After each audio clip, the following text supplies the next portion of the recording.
Chers amis, bonjour. Nous sommes le lundi 5 juin 2023. Il est 10h30. Quelques news de l'Arménie, de l'Artsakh et de la diaspora arménienne. Comme chaque mois, je vous présente donc les nouvelles d'Arménie, magazine qui vient de sortir, donc le mois de juin, le numéro 307, avec les 30 ans de Monté Melkonian, Avo, le héros national de l'Arménie et de l'Artsakh, le combattant donc de la diaspora qui avait été à la guerre de libération donc de l'Artsakh.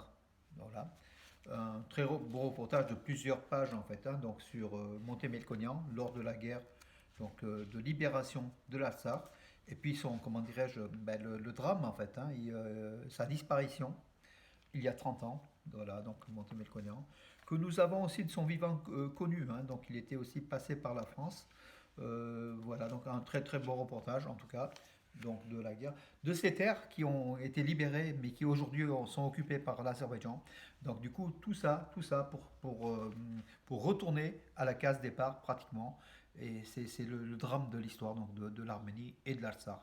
En tout cas, on est là pour encore une fois donc se souvenir de Monté et puis des futurs héros aussi de l'Arménie. On a besoin d'héros.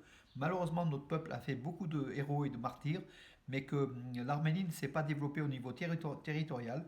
C'est voilà, c'est peut-être la situation géostratégique donc du lieu en fait, géopolitique, et puis de l'emplacement de l'Arménie donc au carrefour d'invasion tout simplement. Et les dernières invasions pardon, sont celles des invasions, les invasions turco-azéries. Voilà, et puis bon, et puis pas mal de pages aussi sur le 24 avril, dans de nombreuses villes de France, aussi Marseille, donc voilà, beaucoup de choses. Donc Nouvelle d'Arménie, c'est quand même un magazine quand même qui traduit de façon relativement complète comment dire, l'activité de la communauté arménienne. Et là, donc, on voit bien sûr, comme chaque mois, donc le débat d'Arménia. Donc, vous voyez, donc là, c'était sur le génocide, en présence de Luden Hassanian, Armena Gapramian, et beaucoup d'invités en fait, autour du génocide. Est-ce qu'en fait, un second génocide des Arméniens peut-il se reproduire? La conclusion au terme du débat fut que c'est le premier génocide du XXe siècle, qui a commencé d'ailleurs au XIXe siècle par les massacres de Abdul Hamid contre les Arméniens qui ont fait 300 000 morts. Et ce génocide continue, c'est le même génocide en fait, entrepris hier par les Turcs, aujourd'hui par les Azéris ou les Turco-Azéris, mais le génocide continue, c'est la même entreprise d'extermination des Arméniens qui se poursuit. Et puis voilà, bien sûr, à chaque fois, le fameux quiz, avec une caricature quand même qui est assez originale avec le Bayaktar, et dessus on voit Aliyev et Erdogan chassant les Arméniens. Voilà la tolérance de la Turquie envers les Arméniens. Et puis je tiens à saluer nos amis de la FRA Tashnaksutyun, donc qui ont fêté hier à Valence, ici, donc le 105e anniversaire de la première République d'Arménie. Alors vous allez me dire 105 ans, c'est déjà comme en partie de l'histoire, et pourtant il y a des personnes aujourd'hui qui fêtent encore cette première République d'Arménie. Moi, je dirais qu'une chose, sans la première République d'Arménie, et ça, c'est comment dire, c'est pas moi qui le dis, c'est tout le monde, donc on doit penser, je pense beaucoup pensent comme moi. Sans la première République d'Arménie, il n'y aurait pas eu d'Arménie aujourd'hui. Il n'y aurait pas eu de troisième ou deuxième République de l'Arménie indépendante depuis 91. Voilà, c'est la première République qui a mis les fondations d'une République d'Arménie. Et bravo en tout cas à tous les fondateurs de cette première République d'Arménie. Et bravo aussi aux organisateurs donc à Valence ici. Et je salue nos amis, Nourian, Jimbachian, Avidian, qui sont à la tête de la FRA locale, qui ont organisé un magnifique comment dirais-je, tâche tendresse. Malheureusement, le temps ne s'y prêtait pas. On l'a fait en intérieur, mais en tout cas, la chaleur et le cœur y étaient. Bravo à eux. Et puis hier, à place du Trocadéro à Paris, à l'appel du CCF, manifestation en faveur de la vie en Artsakh, qui a réuni plus de 500 personnes, avec de nombreux intervenants en fait, pour ce rassemblement de soutien à l'Artsakh. Parmi les, bien sûr, Mourad Papazian, Aratoranian, des intervenants, François Devedjian, donc le fils de Patrick Devedjian, qui sont intervenus, puis d'autres aussi, voilà. Mais surtout l'intervention de Bellamy, donc le député européen, qui était quand même à la hauteur, une très très belle intervention. Et puis bon, avec un public quand même relativement important, puisqu'en fait plus de 500 personnes, en ce dimanche après-midi, sur la place face à la Tour Eiffel.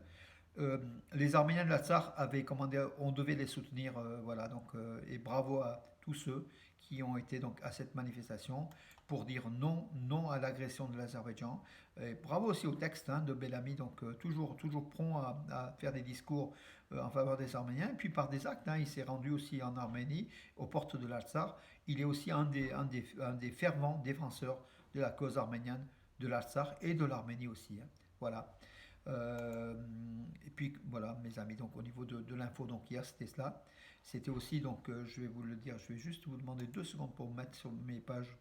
Alors, euh, pour vous dire, ben oui, écoutez, Garen Trachanov, l'arméno-russe, est en quart de finale de Roland Garros. Quart de finale, donc l'arméno-russe, sous les couleurs de la Russie, est en quart de finale. Malheureusement, donc hier, en quart de finale, aussi, en huitième de finale, pardon, l'arméno-russe Elina Avanesian, 20 ans, 134e mondial, mais qui avait éliminé de nombreux adversaires beaucoup mieux classés, et a perdu cette huitième de finale et est sortie donc voilà, du tournoi. Mais en tout cas, bravo à elle. Elle progressera en fait, hein. Je pense qu'elle sera dans le top 100 et même inférieur. En tout cas, à 20 ans, on peut espérer que Elina Vanessian puisse avoir une carrière qui puisse se poursuivre de façon beaucoup plus, comment dirais-je, beaucoup plus importante. En tout cas, elle a prouvé que c'était une championne.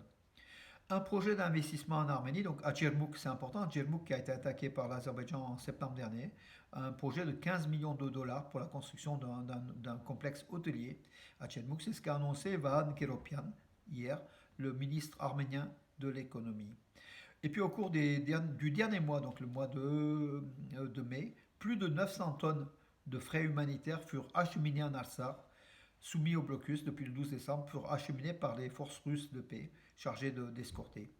Voilà. Et puis les forces armées azéries ont été déployées dans des prairies appartenant à des habitants du village arménien de Terre, dans la région de Sunik, au cours de ces dernières semaines. En fait, ça s'est pas fait hier. C'est ce qu'a dénoncé aussi comment dirais-je, la défenseuse des droits de l'homme, Anaït Manassian, défenseuse des droits de l'homme en Arménie, qui a dénoncé cette avancée donc, des soldats azéris qui sont à quelques centaines de mètres du village de Terre et qui occupent des champs appartenant aux habitants de terre tout simplement, hein, voilà, et sans qu'ils puissent, ils établissent leur campement et ils sont sur le territoire donc arménien. Et puis ce matin, nous avons appris donc la violation du cessez-le-feu en Artsakh à la frontière est et nord-est. Donc nord-est c'est du côté de Mardaket, est c'est du côté de Mardouni. Violation par l'Azerbaïdjan bien sûr, qui va communiquer l'inverse, hein, qui va dire que ce sont les Arméniens qui ont violé le cessez-le-feu. À chaque fois, Bakou viole et puis affirme que ce sont les Arméniens qui l'ont fait. Donc voilà, une désinformation. En tout cas, nous savons que c'est eux qui ont fait un rapport a été remis en fait aux forces russes hein, de paix sur cette violation, une énième violation. Voilà mes amis pour aujourd'hui. Ben, écoutez, je vais vous donner rendez-vous à demain. Bonne journée.